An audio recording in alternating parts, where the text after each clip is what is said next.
when you're here, not on holiday, we will be here. So come to church with us on a Sunday.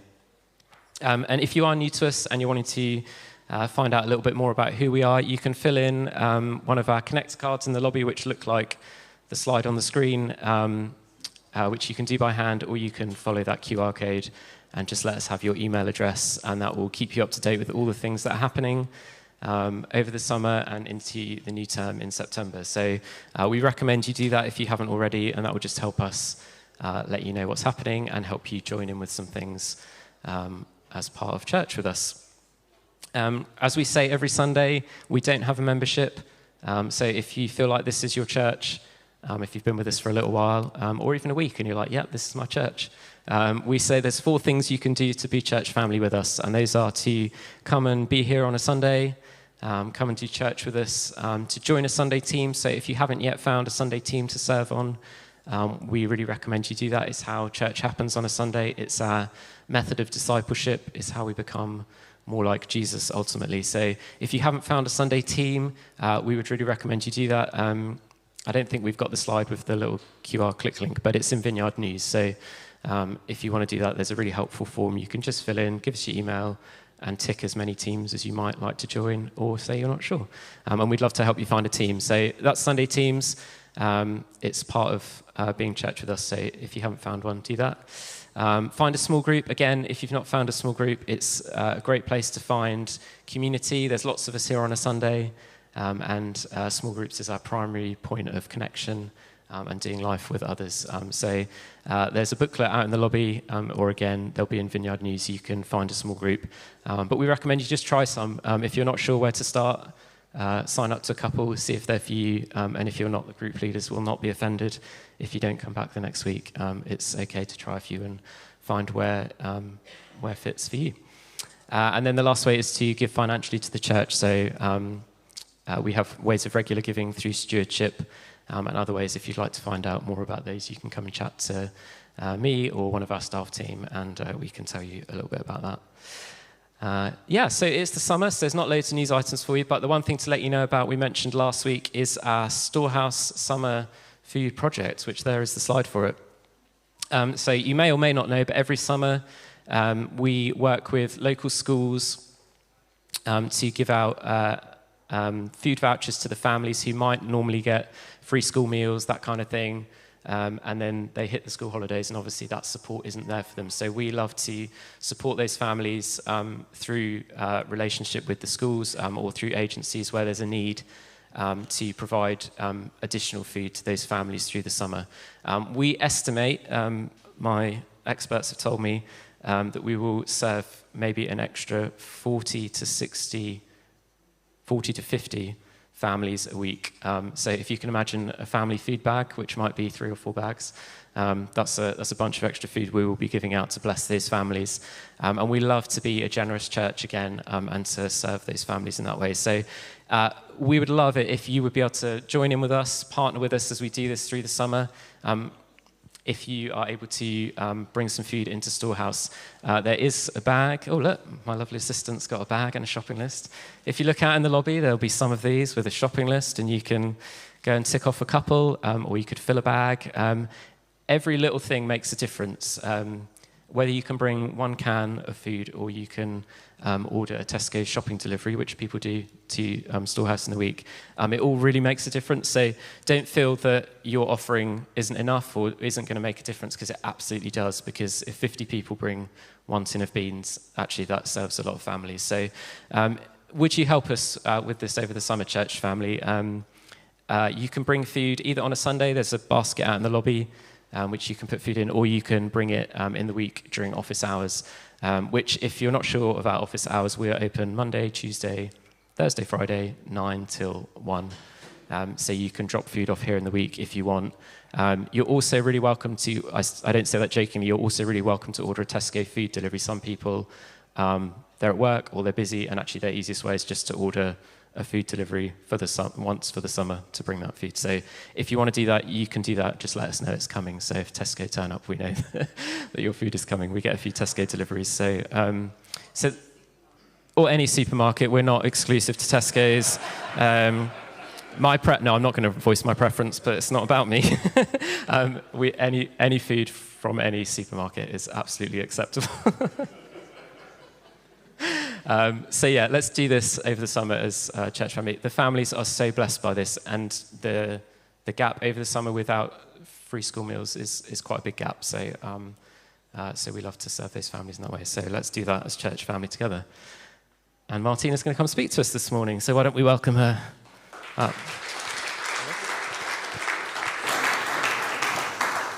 Yes, we are not sponsored by Tesco's, just to put that out there. I know your preference would be Sainsbury's, wouldn't it? Bone of contention in our house, but yeah.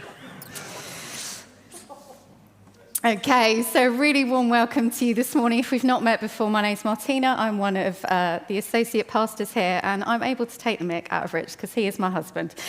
We are married to each other. And if it's your first time with us this morning, it's great to have you with us, and it is a great morning for you to join us because you're actually joining us right at the beginning of a brand new teaching series that we're going to be sitting in as we head into the summer. We've just finished our Kingdom Come series.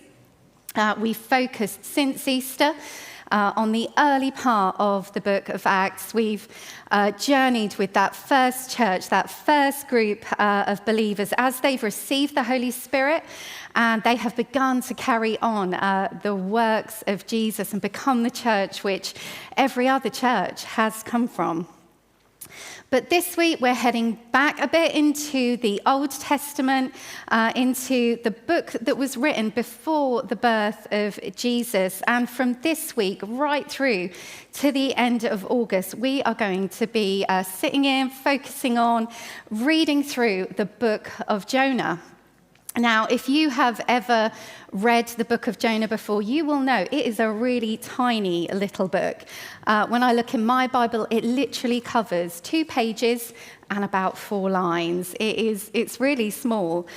You could read it in probably less than 10 minutes. And I would encourage you, as we sort of head into this series, go home this afternoon and take 10 minutes, cup of tea, read through that book, because you may find in there more than you realized.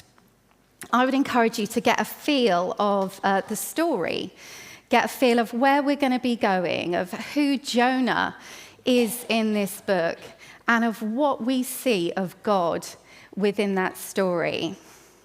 Because if, like me, I'm sure most of us in this room, if we say, when you think of the story of Jonah, what is the first thing that comes to mind for you? Most of us will say, the whale, the big fish. That is the main character in this story that comes to mind for all of us. We all think of this fish big enough to have a man sitting in its belly. And the reason this sticks out for us is because, well, it's really extraordinary, isn't it? And it may stick out because it's a story that you learnt about in school or in church as you were growing up. If you were in a school that would teach Bible stories, if you were in church growing up. Because this fish, it's a really wild thing to happen, isn't it? As children, we would have majored on the fish rather than anything else. But I hope that you're going to find, as we read through Jonah over this next couple of months, you are going to find that this series, this story, all that happens between Jonah and God within this story, it is about so much more than a big fish. By the time we get to the end of this series, you'll barely even remember that the fish was there, because there's so much more going on. And it may be a story that you remember hearing and being told and learning as a child, but this is not a children's story. This is an account that we're going to sit in of a man named Jonah who received wisdom and instruction from God and what he did next with it. And more than what Jonah did next, it is a story about what God did next. It's about God's heart, God's compassion, God's mercy. That is the overarching theme of this story that we're going to be getting into. It's a really challenging story, but there is so much in there for us. So before we read the passage this morning, before we start out on this story that we're going to focus on, it's really helpful for us to have some context for who Jonah is. Who is this guy that we're meeting? Now, if we were to read back in the Old Testament, we wouldn't find out a huge amount about Jonah. He doesn't come from a long, illustrious line of people that we would have found mentioned in the Old Testament. But what we do know about him is that he was a prophet. He was a man who heard from God for the people around him. And Jonah, along with the other Old Testament prophets that we might meet as we journey through the Old Testament, prophets were people that God spoke to be his messengers. And what we hear through these prophets is God revealing what he sees when he looks at these people and these communities and these nations, but not only what he sees of their behavior. These prophets, they would come with a message of his heart towards them. And when this came to them with a warning, it always came with an opportunity to turn back to him. And for Jonah, as we head into this series, it's really important to remember, Jonah would have known this. Jonah would have known that God speaking to him was him extending a lifeline to these people that he was being sent towards. And we'll find out in the story shortly, he's being sent to a place called Nineveh, which was part of Assyria. And these people he's being sent to, they were not God's people. They did not acknowledge God. They did not recognize him. He was not their God.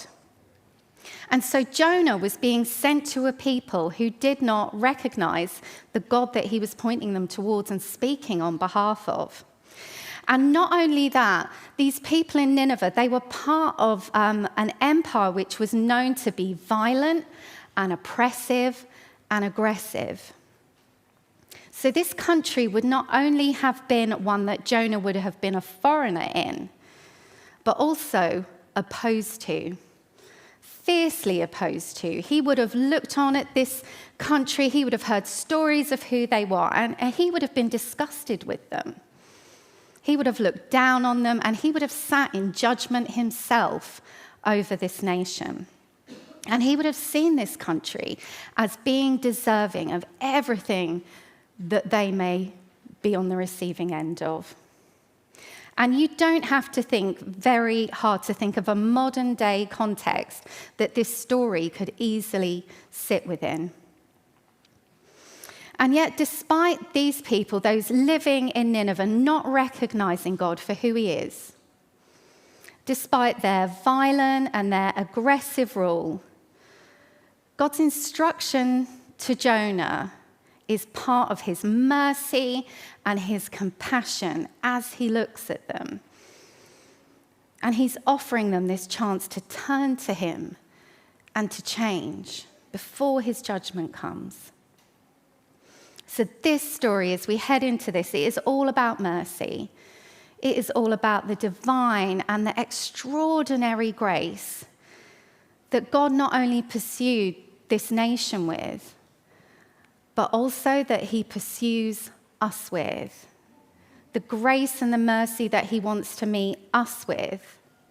And I would encourage you, this story can seem out there, but what I would love is for each of us just to find ourselves in this story this summer. So we're going to head into Jonah now. We've just got 4 short verses this morning, but this book of Jonah starts off in this way. The word of the Lord came to Jonah, son of Amittai. Go to the great city of Nineveh and preach against it, because its wickedness has come up before me. But Jonah ran away from the Lord and headed for Tarshish. He went down to Joppa, where he found a ship bound for that port. After paying the fare, he went aboard and sailed for Tarshish to flee from the Lord. Then the Lord sent a great wind on the sea, and such a violent storm arose that the ship threatened to break up. That's quite a start to a story, isn't it? Now, I don't know for you if you have ever found yourself on a journey that didn't quite go to plan. I was remembering back this week to a job I had a number of years ago. At the time, I lived just outside Oxford, and I worked in Reading. And so my daily commute was to hop on a train at Didcot Parkway and then take the journey into Reading, which took about 15 minutes. And there was one day after I had finished work, I was running a bit late, I was cutting it a bit fine, and I ran onto the platform, and there was like a minute to spare before the doors closed and the train left. But I ran onto the platform, I looked at the sign, and I jumped on the train, and I was just relieved. I thought, I'm going to get home earlier than I might do. But after a while of being on the train, I was thinking this was taking a bit longer than I had expected it to. I had headphones in, so I hadn't heard any of the announcements coming out over the tannoy. And I looked out the window and I thought, well, this isn't looking as familiar as I might have liked to hope that the view might have done. And then checking in with somebody near me, I found that I wasn't on this short journey to Didcot. I was on a much longer journey, with the next stop being Bristol Temple Meads, which was another, I kid you not, hour and a half away. And the very kind ticket collector who, in my panic of thinking, oh my goodness, what am I going to do? And my ticket doesn't cover my journey, and I'm really hungry, and all of those things, he told me, you couldn't have got on a worse train. Like, it was such a long stretch until it would stop again. It wasn't even funny. I didn't even get home till about 10 o'clock that night. But do you know what? I never repeated that mistake again. I checked the front of the train. I checked the screen. I didn't really get to see any of Bristol Temple Meads. I'm sure it's a lovely place. But we meet Jonah at the beginning of this story. We meet him, this prophet, this man with a message, whose knee-jerk reaction sends him off on an unexpected journey. But it's not a journey to somewhere or towards something. We meet Jonah as a man who is on the run away from God. Now, we may never find ourselves in an identical situation to the one that Jonah was facing. We may never be sent overseas to a country who is politically our enemy. We may never be asked to do anything that seems anywhere near as radical as this. But this account and Jonah's reaction, his response to God's request of him, it raises some important questions for us as we navigate the call of God on our own lives and our obedience to him in the day-to-day. And not only that, our experience of his grace and mercy, not only towards us, but also for those around us too. Because it's a divine mercy which is beyond anything which might seem reasonable or even possible. Now, if we have faith in Jesus, if we believe in God, we recognize his greatness. We recognize that he is God, his knowledge, his wisdom, his power. We know quite quickly that we cannot outrun God. There is no place that we can go that he won't see us. And yet we can still live lives that can do that through our responses to him.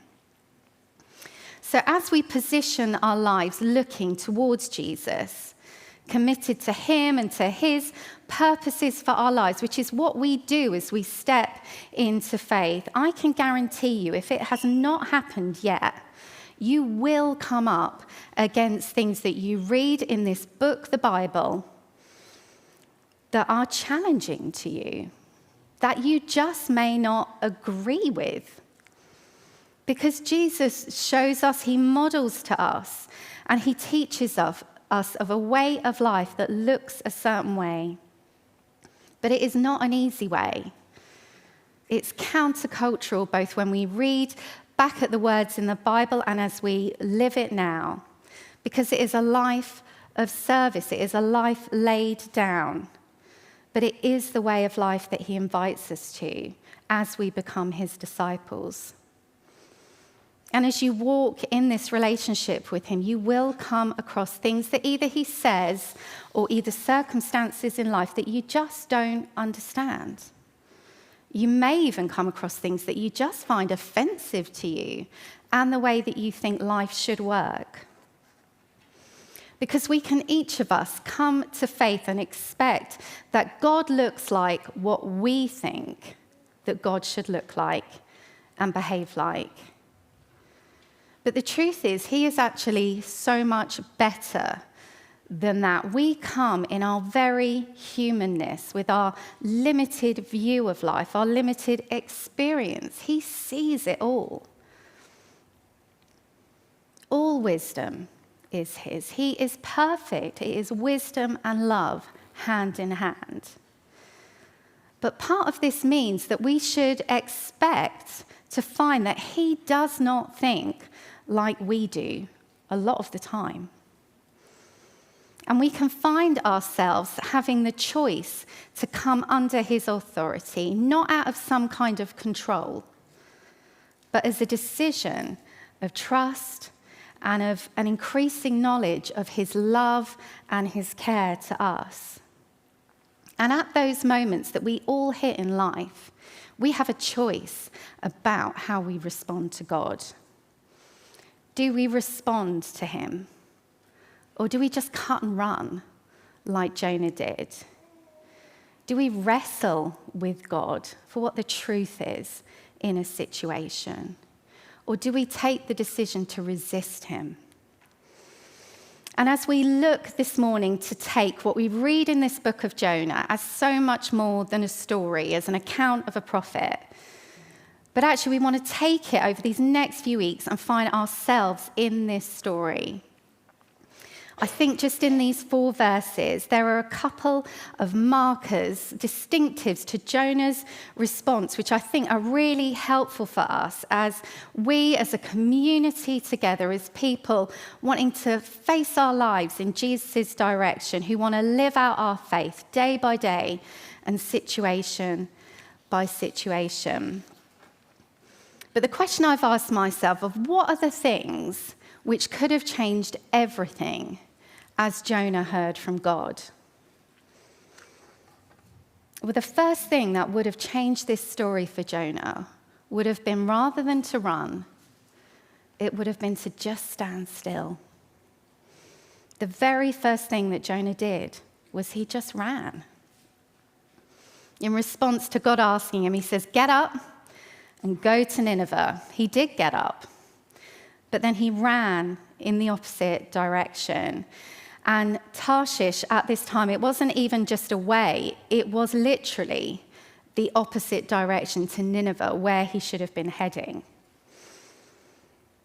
At that time, Tarshish was actually the furthest known place in the opposite direction. He could not have gone any further in the opposite direction than he did. And he ran away both from the situation and the place that he was being called to. But why? Well, all that we see so far in these 4 short verses is the response and not the reason. We will come to hear more about what the reasons were for Jonah as we go through the series. But the main thing that strikes me most in these little verses is that he ran at all. He didn't hear the voice of God and just stop where he was. He didn't dig his heels in and just say, "Nope, I'm not doing that." His reaction wasn't one of stubbornness. He didn't just carry on his day-to-day and just pretend like he hadn't heard, like, "Oh, what was that noise?" He actively fled to hide. And he did the complete opposite to what God had told him to do. And for us, when we find ourselves in these challenging places in our journey with Jesus through life, what do we do? Do we have a default reaction? Where are the places that we might run to? When we sense him asking us to take a step into something that we just don't think we want to risk doing. Maybe it's joining in with something or starting something new. Maybe it's when we feel him asking us to sacrifice something, to change the way that we are doing our life so it looks more like him. Or maybe it's a situation that we find ourselves in. You know, maybe you're in the middle of a time where you know you are going to sit in a doctor's waiting room and you are going to wait for test results, and they may not be what you've hoped for. Or when our marriage or our relationship, it just isn't delivering, when our job falls through. What's our response then? What's my response then? Do I run? Or do I turn the direction that I have been facing in, which is Jesus? And do I then just put my back to God? Or do I just take a moment to not turn at all, but to just stand still? I was listening to a podcast recently, and on this podcast there were a couple speaking on there named Jerry and Priscilla Shira. She speaks in churches and conferences all over the world. She is a really great speaker, but they were being interviewed together as a couple, and they were sharing about a time in their lives, in their family, which had been incredibly painful. There had been a lot of tragedy over a short space of time, and they were just sharing how they'd met God in that place and how they'd felt to navigate it as a family. And what Jerry Shira described as part of this interview of navigating this season, this incredibly painful time that he unpacks, he said that one of the key things for him was discovering that there was a difference between questioning God and asking God questions. Jonah's response to God's voice and instruction to him in the context that he found himself could have been so different. And we can think that the opposite and what Jonah should have done was to just go off and do what God asked. I mean, he could have done that. He could have done that and still had the same heart and attitude going on as he did when he fled the other way. That's the truth, isn't it? That there is every chance that we can just box tick our way through life, doing the things that it says in the Bible, doing the right thing and the good thing, but actually with a heart that is less than joyful in its obedience. But I wonder if, as I read this account, I wonder if actually the opposite reaction of Jonah and the relationship that we are invited into through Jesus is one that would make standing still as the starting point when we reach these crunch points in our life and in our faith. That when the stuff of life happens, whether it's the call of God to us or the circumstances that we find ourselves in, which make what we believe and the place that we're going to live from really real, it's where the rubber hits the road for us in our faith. The Bible tells us to be still and to know that he is God. Because standing still when it's partnered with asking questions, that is a really powerful starting place. Because as Jerry Shira said, there is a difference between questioning God and asking God questions. And Jonah's response to God's voice and instruction in the context that he found himself could have been so different. Questioning God can look like doubting him. Questioning God looks like thinking and behaving that we know better than he does, that he's got something wrong for us to have landed where we have done.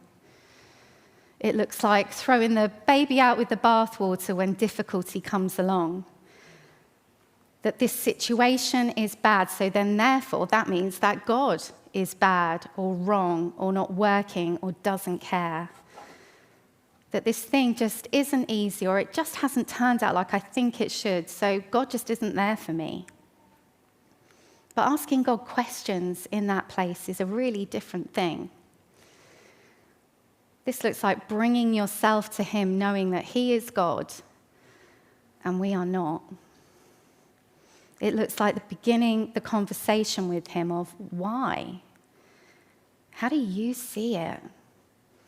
Where are you in this situation? I believe that you're with me, that you haven't abandoned me. Show me where you are, because I want to meet you here, not out there. I want to meet you here. Because we don't have to actively reject God to turn away from him. We can do it by doing the things that he asks. But if we're doing it with a heart that is hard and resentful, or even hoping that if we've ticked the box, he has to respond in a certain way, that's not what we're being called into. A.W. Tozer, who was an American pastor and a writer, he died in 1963. But he said something then which is still true today. He said, what comes to our minds when we think about God is the most important thing about us. What comes to our mind when we think about God is the most important thing about us. And our response at these times in our lives and in our journey of faith, they tell us something about ourselves and how we see God. It tells us something which can be incredibly powerful in our lives for good and for bad when we're not seeing him properly. Because for us, the place that our responses, whether they're big or small, are made from, it's set from that scene. You know, Jonah was a man who heard the voice of God. When we hear that word prophet, we think, wow, don't we? God spoke to him. What an amazing thing. But the thing in the middle of the hearing and the responding is what Tozer was speaking about. Jonah's heart wasn't one that was expecting or wanting God to be who he is. But he didn't bring his doubts and his fears and his questions to him. He just ran from him, not to him. So stay still. But the second thing that I felt God wanted to remind us of as a church community this morning is to not only stay with him, but also to stay in community. You know, when Jonah responded, he left the place where he already was and he traded it for somewhere unknown to him and where he was not known either. You know, the reality is for many of us, when we encounter the things that we are struggling with or wrestling with or confused by, one of our first reactions is not only to hide from God, but it can be to hide from the community that he's placed us in. I don't know if you've ever found that. It's a really human reaction. We can believe the lie that no one cares, no one can understand, no one feels the way that I do, or that we just need to go off and figure this thing out by ourselves. Or maybe that we just need a break from the God stuff, that it's just got a bit too intense. We need a different perspective, not his perspective. But my encouragement to us as church this morning as we navigate this is to not only stand still with God, but to stand still with each other. Don't run away from your people. You know, lean into the communities in church that you are part of more than ever. Come on a Sunday. Be prayed for every Sunday. We'll pray for you as many times as you like. There is no judgment in that. That's what we create this space for. Be at kinship every chance that you get. Don't just get prayed for on a Sunday. Get prayed for when you meet your friend in a coffee shop. I've done that loads. It's not weird. The Holy Spirit comes. But make a priority of building into your life, standing still with God, but also time with people who you know have wisdom, and they will bring loving honesty to you as they walk with you. But don't put yourself in an echo chamber with others who are just going to agree with everything that you say, or in an isolated space where the only voice you're hearing is your own. And I would encourage you, Rich just spoke about small groups being one of the key places of belonging for us. If you don't currently have a small group that you're part of, find one. We have loads of small groups. You'll find booklets out in the lobby, information on the website. But they are where our pastoral care happens. Sundays can feel big, but gather with 10, 15 people, commit to those people. You may not spill all your stuff on day one, but after a few weeks, you will see they are as normal as you are. You are wrestling with the same things, and you can stand with each other. We've got a brand new one, actually. Holly and Liam, go join in with something new that God is doing. But our kinships, they are a place to be known. We say that kinships are a real meeting with God and a real meeting with each other. But these communities, they're intended to be places where we can come as we are, celebrate, but also stand together, hold each other up. We leave this account this morning with Jonah entering into this storm, which if we know the story, we know the storm is coming. And I want to say really clearly, we do not believe that every bad thing that happens in life is God's judgment. That is not how he works. And as we read this story of Jonah, we see that we can see this storm as judgment, can't we? We see that God sent the storm. But this storm that he sent, it is all wrapped up in this divine grace, where what looks like the end can actually be the beginning of God's rescue plan for us. You know, I can look back on my personal experience of this. I can see built up over many years, just in my history of God's faithfulness to me in this way. I can look back over a period of time about 15 years ago where everything that you and I would look at as the things that bring stability to life just got dismantled one by one. I mean, some of you know this, some of you walked through this period of my life with me, but over about 18 months, my finances, my marriage at the time ended, I lost my job, I had to sell my home, and I had to move back in with my parents at 32 years old, with my little boy. You know, it was not my plan. It was not my plan. And I prayed all through that season that God would change the direction things were heading in. I prayed all my best prayers, and I had absolute faith that he could and would answer all of them. You know, I look back at that time and I think I was under stress and anxiety like I had never known. And honestly, it lasted for years.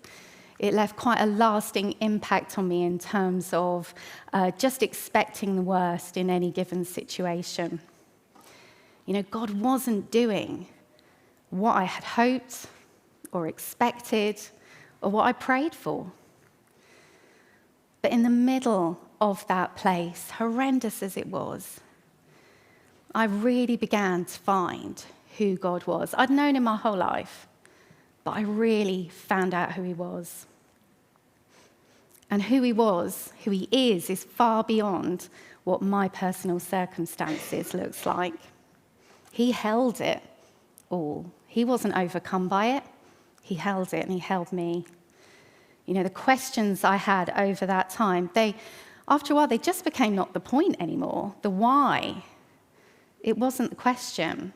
There are still questions I have about that period of time that I may not know the answer to till I get to heaven. And actually, at that point, I'm going to be with Jesus. It's not going to be the first thing in my mind, because he is so much better and bigger than the things I was and am fearful of. And his invitation to me during that time, he hadn't abandoned me. But his invitation to me was just to learn to stand in that storm with him and not to run, not to hide, not to find a different route, because he does turn everything for good. And his grace and his mercy in the middle of the places that we find ourselves, no matter what it looks like on the outside, that truth is absolute if we would just turn to him. And I just felt this morning as we came to take communion, I just felt God say that actually he's just wanting to break some stuff in the room.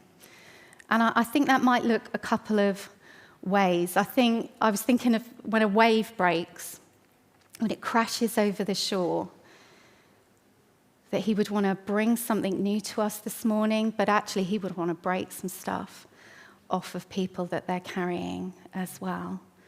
So I know that he's here to meet with us. So why don't we stand if we're able, and we're just going to invite the Holy Spirit to come and to continue what he's been doing all morning.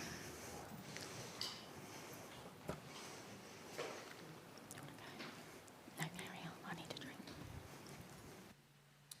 Yeah, we make space and time for this every Sunday, so this is how we'll end our morning. But it's always good to make a priority of doing this together, to allow God's space to speak to each one of us and just to be so present to him. So in this moment, why don't you close your eyes if you want, and you may want to put your hands out in a receiving gesture, but just allow God to draw near to you and to give him space to speak to you. Often our first thing can be to want to pray or to speak to God, but actually just allow him to be with you.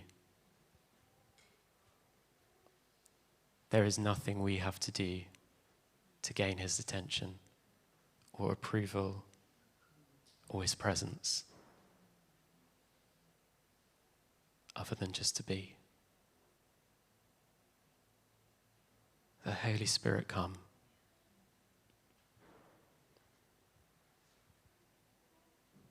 Fill this place.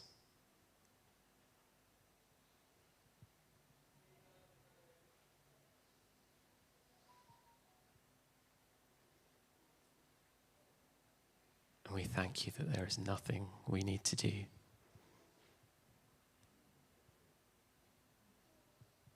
other than let you gaze upon us in this moment, Lord.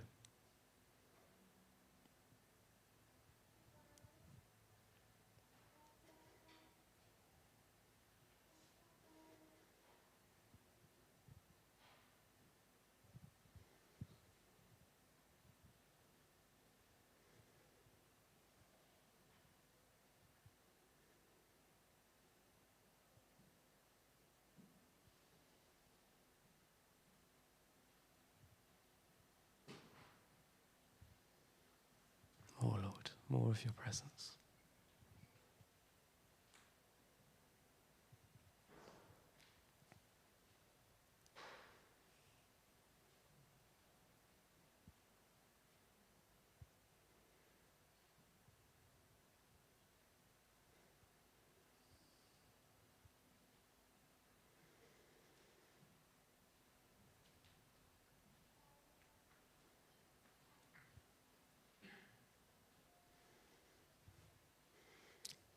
As Martina said, we will pray for you for anything and everything every week. So you are so welcome to come forward for ministry this morning. And there may be some specific things, but just want to say that out loud, that every Sunday this space is open and it is here for you to bring whatever you need before the Lord and for people to come and stand alongside you and pray with you for whatever it is.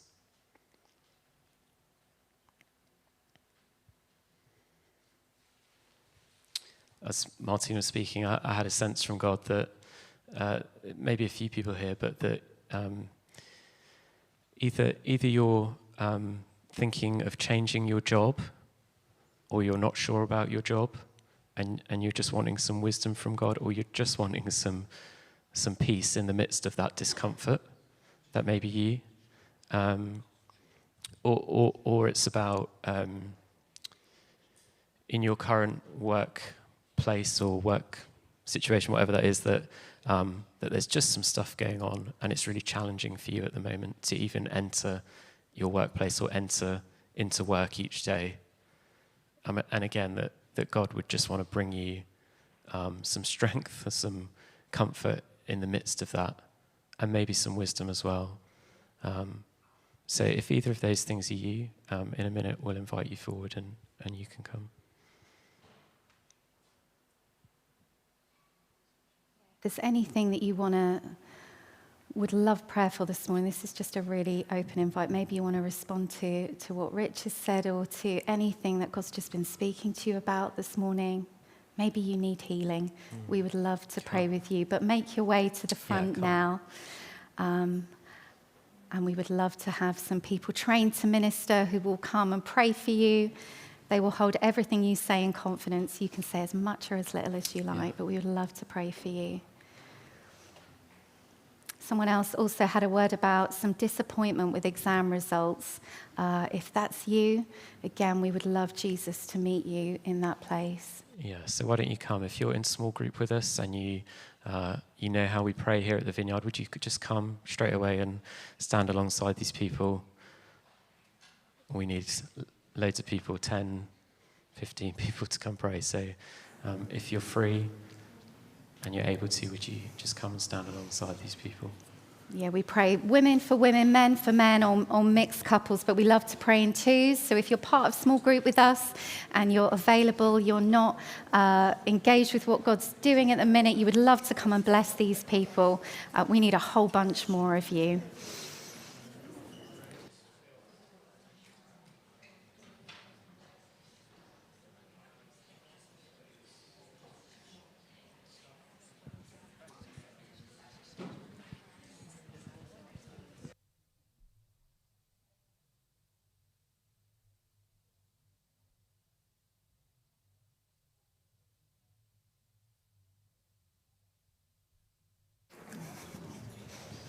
We need more men. Yeah, we could do and more women. 4 or 5 more men, if possible, if you're free. Let me.